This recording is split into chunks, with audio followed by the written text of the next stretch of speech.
जय श्री राम दोस्तों, मैं मंजू मिश्रा अपने यूट्यूब चैनल पे आप सभी का स्वागत करती हूँ। आशा करती हूँ कि आप सब बहुत अच्छे होंगे, स्वस्थ होंगे, मस्त होंगे।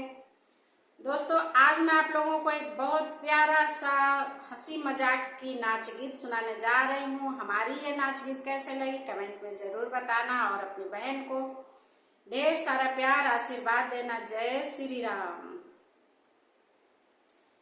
पायल बाजे झनकार मनवा लागे ना हमार, पायल बाजे झनकार मनवा लागे ना हमार।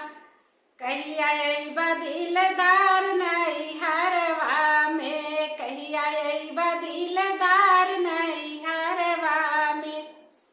पायल बाजे झनकार मनवा लागे ना हमार, पायल बाजे झनकार मनवा लागे ना हमार। कहिया अइबा दिलदार नई हरवा में, कहिया अइबा दिलदार नई हरवा में। मम्मी तोरी हई बेकार कहवा माने ना हमार, मम्मी तोरी हई बेकार कहवा माने ना हमार। हमसे गोड़वा दबवा में दोपहरिया में, हमसे गोड़वा दबवा में दोपहरिया में। पायल बाजे झनकार मनवा लागे ना हमार, पायल बाजे झनकार मनवा लागे ना हमार।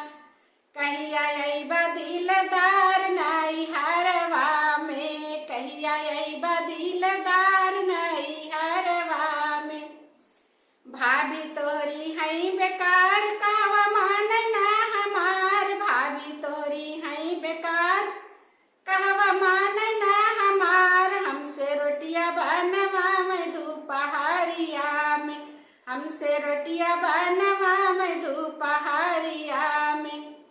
पायल बाजे झनकार मनवा लागे ना हमार, पायल बाजे झनकार मनवा लागे ना हमार। कहिया अइबा दिलदार नई हरवा में, कहिया अइबा दिलदार नई हरवा में।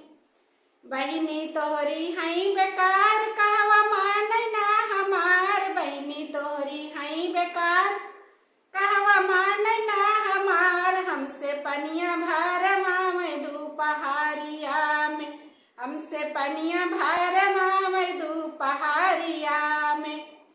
पायल बाजे झनकार मनवा लागे ना हमार, पायल बाजे झनकार मनवा लागे ना हमार। कहिया अइबा दिलदार नई हरवा में, कहिया अइबा दिलदार नई हरवा में। हमारा ये नाच गीत कैसे लगा कमेंट में जरूर बताना।